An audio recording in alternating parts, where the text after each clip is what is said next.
মাথা নষ্ট রসুনের বাজার। কথা বলবো আমাদের দাদা ভাইয়ের কাছ থেকে কিরকম বাজার আজকে রসুনের। কেমন আছেন দাদা ভাই? আলহামদুলিল্লাহ, তো খুব ভালো রাখছে। বর্তমান আজকে রসুনের বাজার পরিস্থিতি কিরকম গেল? রসুনের বাজার তো মাথায় নষ্ট, মাথা নষ্ট। একবারে ডাইরেক্ট।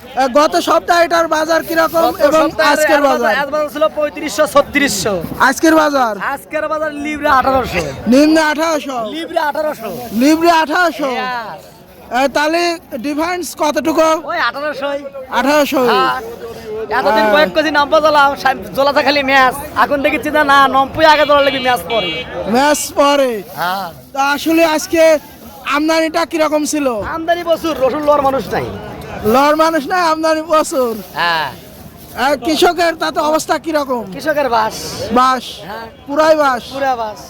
যাই, দাদা আপনাদের একটু কিরকম, আপনাদের অবস্থা কিরকম? আপনাদের আলহামদুলিল্লাহ ভালো। হ্যাঁ, আমরা ভালো। ভালো। আজকে কয় মন না টন কিনছেন? ও ভাই, এই রসুন আর কোন পুরো রসুন আর কটি কিনবেন? পুরো রসুন আর কত লাইনে লাইনে গাড়িতে মাল কম হচ্ছে, বিদায় মনে করেন যে কয়েকখান রসুন কিনলেন। আজ পেঁয়াজ কিরকম কিনছেন? পেঁয়াজ প্রচুর কিনছি ভাই। পেঁয়াজ প্রচুর কিনছেন। পেঁয়াজ গত শুক্রবারের তুলনায় আজকের বাজার মনে 200 বেশি। 200 বেশি। এতে বাড়ার কি সম্ভাবনা আসবে? টাকা দেয় আমদানি কম হলে বাড়বে, আর আমদানি যদি বেশি করে তাহলে ভালো বাজার আর ড্যাম হয়ে যাবে।